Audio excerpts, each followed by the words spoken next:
Hi, everyone. Welcome to PeopleMetrics Live. Today, we're going to be reviewing the 3 mistakes to avoid when creating a survey. Now, before we dive in, let's do some quick introductions. My name is Kirk Lobauer. I've been an account manager here at PeopleMetrics, running a number of our customer feedback programs, and I am here to share my expertise on how to run those kinds of surveys. I'm joined by our 2 panelists today, Sean and Courtney. And Sean, I'll turn it over to you to say hello. Hi, everybody. Sean McDade, founder and CEO of PeopleMetrics. Great to be here. Hi, everyone. I'm Courtney, and I am a customer experience manager here at PeopleMetrics, and I'm looking forward to giving my insight. Perfect. Well, thank you both for spending some time with us today. Now, to kick it off, so Sean, there are probably more surveys now in the world today than there ever have been in the history of customer feedback. And now customer surveys are really kind of exploding in this space. What do you think is kind of the status and the quality of those surveys that customers are receiving today? Yeah, I mean, you're right. There's so many different ways that you can easily send out surveys these days, from DIY, do-it-yourself software to any other means. Unfortunately, the quality of the surveys today is as bad as it's ever been, because there's so many of them out there. I think because it's easy to publish them makes people think that it's kind of easy to create a good one, and those are 2 very different activities. Software to create them have come a long way, but it's still the input that you're creating. Like the questions themselves determine the quality of the questions themselves, determine kind of what you're going to get out of the survey. And unfortunately, today we see a lot of bad surveys out there. And we've seen common pitfalls among bad surveys, and everybody in the audience here has taken their share of them, right? So there's a bunch of people who signed up for this today. And just think about your typical practice of being a customer of different companies. I'm sure you get pinged by them to fill out surveys. How many of them have you finished and said, wow, that was really a well thought out, created survey that, I understood what they were getting at. It took as little time as possible or as needed from me, and it was even enjoyable to fill out, right? Those experiences are few and far between. And one of the other things that to keep in mind, and I think we'll talk about this, is the experience your customers have with your survey that you send them is part of the customer journey. It is part of the customer experience, right? So thinking that it isn't is a huge mistake. And you need to think about your customer, that touch point, which is another touch point, that you're interacting with your customer in one way or the other. The same way you think of them calling your contact center, visiting your store, visiting their home. How's your install people do? Whatever it is, it's the same, and you have to take the same type of care and preparation and creation. You have to curate this as an experience too. And we're going to get into a few ways that we see really poor surveys being done and how you can fix them. Yeah. So with that, there are any number of mistakes you can make, but we've got the 3 most common. And Courtney, I don't want to leave you out here. You actually do the real surveys here. Like, I just talk about them at a high level and write books and stuff, but you're working with clients every day. So just what's your perspective on the overall state of the survey world? Yeah, my perspective is along the same lines as you, Sean. I think that there are a lot of tools out there nowadays that allow people to easily put together surveys. I don't know necessarily if they are put together within the right quality in mind. And you were making a great point in the fact that this is a touch point with your customer. So it's really important to make it a positive one. I think that we have a lot of great ideas coming your way to avoid those mistakes. If we pull up these 3, we have 3 big ones that are common across a lot of different surveys that we see. And Kirk's pulling that up. And here are the 3 mistakes. Drum roll, please. Let's talk about the first mistake. Okay, this is what we call, I think I named this one, right? Courtney and Kirk, outcome madness, I'll call it. You're like, what is outcome madness? The problem is for most surveys, or almost all surveys need what we call an outcome question. So that's a question that you're trying to understand what influences that question. So a common example is Net Promoter Score is an outcome question. So in a lot of cases, you're surveying your customers to understand not only what their Net Promoter Score is, but what influences the Net Promoter Score. So other parts of the experience that influence whether someone would recommend you the company or not. Or another outcome question could be overall satisfaction with the experience. That's another outcome question. So you're trying to understand what their satisfaction is, the outcome, but also the reason why you're asking the outcome is to understand what influences that outcome. So what could influence the outcome of like customer satisfaction? It could be, wait time or let's say it's a contact center thing. It could be how long you were on the phone. Was the rep able to answer your questions? Did the rep treat you with respect? Was the rep knowledgeable?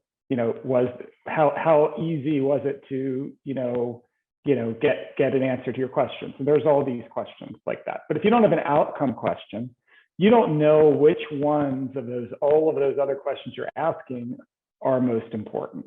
And I see surveys all the time that lead off right with all of these experiential questions, like, okay, hello, Courtney. How would you rate the rep's knowledge? How would you rate the rep's respectfulness? How would you rate the rep's responsiveness? Without any kind of question up front to understand what was your overall satisfaction with the experience, or would you recommend the company, or would you recommend the rep? There's none of that. And not asking an outcome question is definitely, a huge mistake when creating a survey. And then the other part of it is if you ask too many of them, right? So, right, Courtney, maybe you can comment on this. You can also go the other way and just have so many of them that you can't really even understand what you're looking to change. Yeah, absolutely. I mean, there's a lot of different outcome questions that you can go with. There's Net Promoter Score, customer satisfaction, the ease of the transaction, things like that. There's many you can choose from. And not having a clear outcome metric can sometimes lead to confusion and not exactly give you an opportunity to have an action item when survey results do come in. And as Sean was touching on as well, is that it's important to understand what is driving those metric results. So for instance, one of my pharmaceutical companies was taking a look at their customer satisfaction metric and wanted to understand, what's really driving these low CSAT scores. And we took a look at a chart and it kind of showed all the different touch points that people have with the various staff at the center location. And we were able to see that wait time and the number of staff were directly correlated with the customer satisfaction. So as Sean, you were just saying, it's really important to have that basis of customer satisfaction as the outcome metric, but then also be able to understand, okay, it's great that we have this score, but what exactly is driving it and how can we work with it to make it higher? So yeah, 100% asking in too many questions, and then also asking the wrong placement of the outcome question is also something that is often done incorrectly. So for instance, having an outcome question such as Net Promoter Score or customer satisfaction too far down in the survey can often lead to, survey exhaustion and drop off. So you might not even get a response to that question in general. And also asking it potentially before a question that's a little bit leading. So for instance, if you were to ask, did you have a problem with your most recent transaction? And the person was to answer yes. And then the follow-up question is, how satisfied were you? You have top of mind that issue that they just had at the transaction. So it's likely that the customer satisfaction might be a bit lower. So just keeping in mind where in the survey you're placing those questions is definitely very important. Totally. And don't put your outcome question at the end of the survey, right? Like that's like a tip. Put it right up front, ideally in the invite itself. So if you're going to ask Net Promoter Score, it's it's best practice to put that actually in the email invitation if you're sending out email invitations. So you're able to, if there's ways you can embed that question directly into the email itself. That helps response rates. That is best practice in terms of getting that answer to that key question right away. So as Courtney said, if you have people dropping off, at least you have the answer to that question, which is super important. And you're not biasing the outcome question. So if you're asking it at the end, then kind of what you're doing is you're saying, okay, I've asked all of these questions before my outcome. That's undoubtedly going to influence their answer to that outcome. So you have to be pretty confident that you've asked every question that could relate to Net Promoter Score if you're asking it last. And nobody can do that. Like not even academics can create a survey that's perfectly valid and can predict an outcome or dependent variable like Net Promoter Score perfectly. So you're going to be introduced bias to your respondent based on your perceptions of what the experience, what's important to their experience. Whereas if you ask it first, there is no bias. It's their clean response on that question. And then you're kind of getting at what might be the reasons for that answer as you go along, but at least you're not influencing the answer to that question. It's kind of nuanced, but it's extremely important. But right, Courtney, like having it at the end just leads to so many problems, from one, not getting an answer to it, to two, biasing that answer, to three, maybe making the survey too long. There's a lot of different reasons why you wouldn't want to do that. Yeah, absolutely. And I love what you said about, at least if you have it in the beginning of the survey and you do eventually have drop off, which is, potential in any surveys, at least you have that meat of the survey, and the answers that you're really looking to understand. Those are in the forefront of the survey, and you get those answers, if anything. So I would agree that's very important. Okay, so the first mistake is outcome madness, but I think we've explained, in detail now how to avoid outcome madness. Now you can have more, before we get into the next one real quick, you can have Net Promoter Score along with overall satisfaction with the experience. We've covered this on a previous PeopleMetrics Live, but they are different types of outcome questions. So our clients will do this. So Net Promoter Score is about the relationship you have with your customer, right?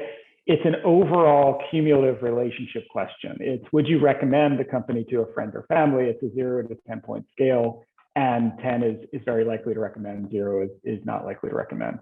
Right, so that's about your overall relationship. You can then ask, on your most recent experience, how satisfied were you with whatever, right? And that's another outcome question related to the experience. But I would never ask more than those two within a survey, right? And those are very different use cases for each one. So one, you're understanding what your relationship is. The other, you're understanding how did the previous transaction, the most recent transaction go? And there's utility for both of those things. So yeah, that's the last thing I'd say about that. Yeah, I think that's a great point. Asking it in the right context is definitely really important. I've had, survey drafts sent my way before where NPS is being asked in context with your most recent transaction, as opposed to a more holistic relationship context, and that, obviously can skew your NPS score, because if the most recent transaction happens to be negative, but overall the experience that customer has had with the company is positive, you might not get that rating. So it's important to make sure that you're asking the questions in the right context. That is such a great point, Courtney. Yes, I know I'm going off on a tangent on NPS. Net Promoter Score was never meant to be an experiential question on a transactional survey. It was never meant to be, based on your most recent interaction, how likely would you be to recommend? That doesn't make any sense, because nobody's going to recommend anything, or very unlikely to make a definitive recommendation on something based on only one recent event. You recommend typically based on a cumulative summary of all of your experiences with that company. And that's what Net Promoter Score is getting at. What is your overall relationship with us? Right. So if you go to your favorite, this is an example. If you have a favorite restaurant, you've gone there 10 times, right? And every time it's great, right? But this one time it's not. Like, let's say the food's cold, the bill comes out late, whatever it is, right? Your net promoter score is still going to be high. You're still going to be a promoter likely. But on the most recent experience, it's going to be, no, I wasn't satisfied. So if you ask that based on your most recent experience, how likely you recommend this restaurant? Somebody's like, I have no idea how to answer that. And you don't want to do that. Okay. Yeah, Sean, and one more example that I was thinking of is a company that I have been working with. It's a utilities company. And as of now, they have only had net promoter score in their surveys, and they felt that they didn't have a good outlet for feedback on recent transactions. So, they felt that the net promoter score was in the passive to promoter range. It wasn't necessarily bad, but they didn't feel like they had an outlet to talk about their most recent transaction and how maybe overall they really enjoy the company, but this particular instance with this employee wasn't great, or something, the delivery was late, things like that. So we were able to add that other outcome metric to kind of give them that outlet to talk about their feedback. That's a great example. All right, Kirk, let's get to mistake number 2. Oh my goodness. I know this probably drives everybody crazy who's in the audience or listening to this another time. How about when the survey that you're given is longer than the experience you had that it's asking about? Nothing will make a survey have drop-offs, right, Courtney? More than a survey that's asking questions that aren't necessary, that increases the time somebody has to take it, and they just say, I give up. Absolutely. And I just love survey longer than the experience. It's so true. I was actually talking to some of my family members this weekend. We were together and I was explaining, what I do for work. And they were like, one of the things that just annoys me the most about some surveys is just how many questions there can be and so many open ends. They think that once they reach an open end, they're like, I'm out. And they just want to exit the survey. So surveys longer than the experience itself can definitely be a pain point for some customers because, as you said, Sean, this is still a touch point. So having something that's super long and tedious maybe to them isn't exactly going to be great, So let's get into specifics. There's 2 types of surveys that in the customer experience world that we typically deal with. They're relationship surveys that are around the overall relationship. Those tend to be longer. Those are not provided as often. It's usually once a year, twice a year. They can be a bit longer, maybe 10 minutes, 15 minutes max. They also tend to either have some sort of either honoraria with them or maybe a sweepstakes or something that you get for that. So that's one side, but if you're asking about a most recent experience, we call it transactional surveys. That's after a call to a contact center, like I said, after a visit to a store, restaurant, whatever your business is, the last time you interacted with a customer. Those surveys shouldn't be more than 5 minutes, and ideally they should be 2 to 3 minutes. Right, like that's what we're talking about. And how do you do that? Well, one, you only ask the questions that are most relevant to understanding what that experience was like in that last experience they had, right? So you're not trying to do more than that. So when you're not trying to do more than that, you don't have to ask a lot of questions, right? You want to ask an outcome question, such as, how satisfied were you with the overall experience? You definitely want to ask, was there a problem in the most recent experience that you had? And if there was one, you want to know what it was, what happened, whether it was resolved. But if there wasn't a problem, nobody gets the rest of those questions. And that's really all you need to ask. Now, there might be other things you want to ask. And yes, there are ways to get other questions in. But beyond that, you don't need to ask anything else. And just keep in mind, like Courtney said, those open-ended questions will result in drop-offs. In the example I just gave, there would be 2 open-ended questions. There would be right after overall satisfaction with the most recent experience, you can ask why. That will give you great open-ended feedback. And if there was a problem, you have to give people an opportunity to explain what that problem is. But not everybody would get that question. So I'm only thinking of either one, max 2 questions that you would ask that are open-ended. What else on this, Courtney? Oh, how about these questions that you already know the answer to? That's a really good tip to shorten a survey. Yeah, so, a lot of the time when companies are sending out surveys, they have a lot of the demographic information on their customers already, usually. So asking some of those demographic questions towards the end of the survey just really, in my opinion, isn't necessary, and it can lead again to the survey exhaustion and drop off. So if you already have questions that you know the answers to, or you already have the data on, I wouldn't include it in the survey. It's not doing it's not really helping, and the data is not necessarily going to change from what you already have. So I don't see any benefit to that. And also, Sean, regarding the too many topics or questions, I think that it also, not only does it lead to confusion for the survey takers about what you're trying to understand from them, but I think it can also sometimes lead to confusion for the people that are going to be analyzing the results of the survey, trying to understand what really the survey was getting at, what are the drivers, things like that. So, keeping the survey pretty focused, I think is very important. And yeah, I think that covers that topic. Yeah, and just to so we're all clear on what we're talking about with demographics, we're talking about things like, how long have you been a customer for, which area of the country you might live in, like things that you already know the customer lives in, the things that you already know the answer for, that you just don't need to ask again. And that will shorten the survey. Here's a good heuristic you can use when creating a survey.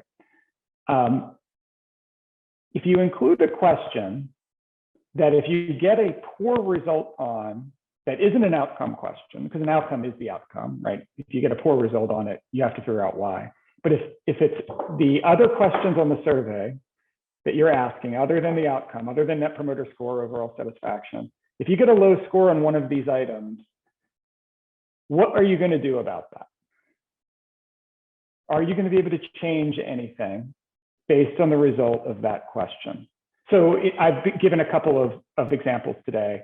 How long have you been on hold? Could you do something about that? Definitely. Responsiveness of the rep, definitely. Knowledge of the rep, definitely. Like you could do things about all of those. That's why I use these as examples. But if there are questions where if the answer is low and you're like, well, I have no idea what I would do if it was low, then that may be a candidate for cutting the question. Okay, Kirk, how about number 3? Drum roll, please. Okay, this is one that's really, really important. It may not seem as obvious as the first 2, but right, the little things do matter in surveys. Isn't that right, Courtney? Like it can make or break a survey. Yeah. Just how many times, okay, audience, how many times have you gotten a survey lately where it basically just doesn't work? So there's branching, we call it branching in it. And that means if you say, I'll just keep it easy, what part of the, or what service did you, let's say it's a auto dealer. Why did you come in? Was it repair? Was it to get a new car? Was it to get your car washed? And you choose repair, and then it goes to a place that either breaks the survey or you get questions based on service or a car wash, right? Like that happens constantly where surveys just aren't even programmed correctly. So that's just at a fundamental level, just making sure your survey logic works, right? And this isn't like an academic exercise. So changing scales throughout the survey or testing for reliability of questions by asking them in different ways, this isn't the place for that. The place for that is in academic settings where you have students taking surveys because they have no other choice. That was my old life, where we were to be able to walk into a classroom with a survey that was really long with questions asked 2 different ways and trying to test the reliability of each question. But these are your customers. They're not like experimental people. You're trying to just understand what their experience is. So things like changing questions or even changing scales throughout the survey outside of Net Promoter Score, which is sort of a unique scale, and I don't think you'd want 11-point scales for the rest of your survey. Just keeping it consistent, whether that's a 5-point, a 3-point, a 7-point, whatever scales you have, keeping that consistent is super important. Yeah, and when you're referring to changing the scales, it can be something as simple as a 0 to 10 scale and then going down to a 1 to 5 scale, or it can be something as simple as I've seen surveys where on the left-hand side it starts at 0 and then the 10 is on the right, and then I've seen other that's swapped, and that can get confusing for the survey taker to think, I just answered positive and it was on the right hand side of the scale, and now the positive's on the left hand, and it can get a little bit confusing. And that can be agree, disagree scales, things like that. And it doesn't always necessarily have to be a horizontal scale. I've seen questions where the answer choices are, you're asking if the company has improved, and it can be yes, the company's improved, it's stayed the same, or it's declined. And I've seen those get flip-flopped as well. So just things like that, keeping in mind that when you have a rating or a scaling question, just trying to keep it as consistent as possible is the easiest thing to take her. And the other point here, right, Courtney, is just clear language whenever possible. Acronyms, don't use them, unless you're 100% sure that your customer understands what they are and they use them in their vernacular. Just simplifying questions so there's no confusion. Try not to use "and" in your question. So you're asking about 2 different things. How was the responsiveness of the rep and their knowledge? Where they don't know which one they're even supposed to answer. So there's just little things like that that really can make or break a survey. And it's just important to pay attention. Yes, I can't tell you the number of times since starting to work in the marketing field when I graduated college years ago. I would be talking to my dad and using all this marketing lingo, and he'd be like, "What are you saying?" He's like, I don't know what you're saying. Can you break it down for me? I'm an engineer, So it's like sometimes you forget that you have lingo within your own company or your own industry, and it may not be clear to everybody. So you really have to spell it out, be as clear as possible. And I think the acronym thing is also very important. If you can. Obviously spell it out at first. If you want to use the acronym later on, that's totally up to you, but at least give them the basis of this is what it means, so that there's no confusion when they're taking the survey. And our last point here is branding is super important too. You want to make the email invitation, if that's what you're using, look like your company's email invitations that they would typically send via marketing materials, that the survey itself has appropriate branding, logo, colors, etc. It is, again, your company representing an experience for your customer, and they should be confident that this is truly you, and this is, this is a legitimate ask by you of them to provide feedback. And branding goes a long way to making them feel like that's the case. Definitely. And one more that I would like to add under the little things, or thinking the little things don't matter, is making questions optional versus required. I think that is a big one that helps with, not having drop off. So basically what that means is, for instance, if you have like an open-ended question and it may not be totally necessary that they answer it, it'd be great to get the feedback, but if not, it's not the end of the world. You can make that question optional so they don't necessarily have to answer it to keep proceeding through the survey. Things like that, making the questions that are super important, like you said earlier on, Sean, the meat of the survey. What do you really want to get out of it? Make sure those are required, like the NPS score, the customer satisfaction, things like that. But anything else, that's not the end of the world to not get the answer to, you might want to make it optional, depending on how long your survey is, just so that it's not exhausting your survey taker. Great point. Well, we are at time, so thank you, Courtney and Sean, for giving us that great overview of those 3 questions. If we do have a little time, we just have a question come in. If we are able to take that, Perhaps either to Courtney or Sean, are you able to see that and read that out? I can read it. Related to your point, to the first point, a research topics our company is a combination of two metrics.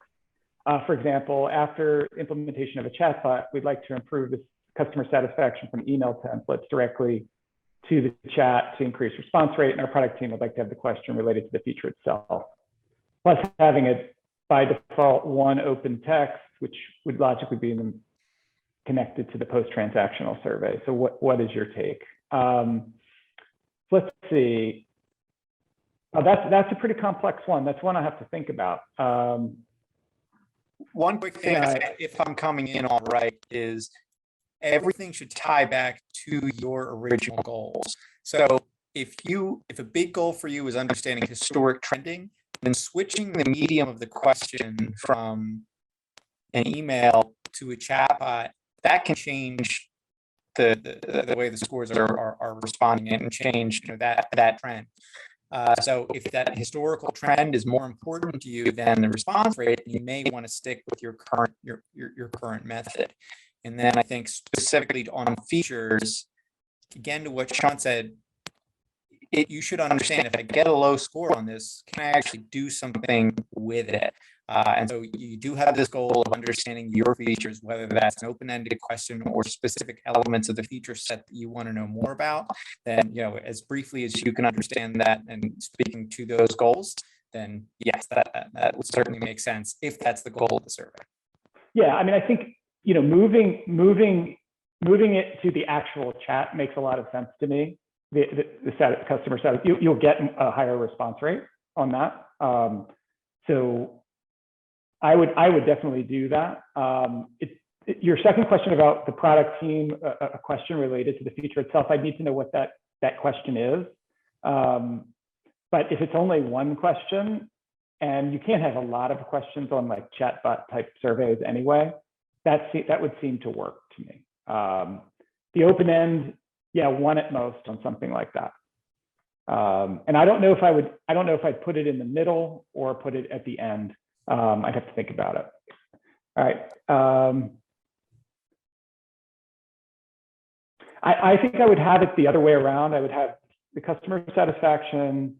Right. No, actually, that's right. Yeah, I would do the customer satisfaction and why. And then if you have to ask something on the feature, I would do that. But I would consider having that feature question not be continuous. So we do something called hot swap questions, where you add a question that is topical, like this one, how easy it is to use. And once you get an answer to that, you don't have to continue to answer that over time. You can just move that out. And if there's something else you want to ask instead of that in the future, you ask that.